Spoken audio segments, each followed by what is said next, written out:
যদিও জানি পারবে না, তাও আমরা একটা আশা নিয়ে খেলা দেখতে বসবো।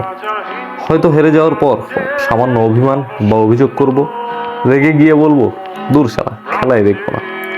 তবে দিন শেষে ঠিকই পরের ম্যাচ দেখার জন্য টিভির সামনে বসে পড়বো, গলা ফাটিয়ে স্লোগান দেবো, হারলেও বাংলাদেশ, জিতলেও বাংলাদেশ।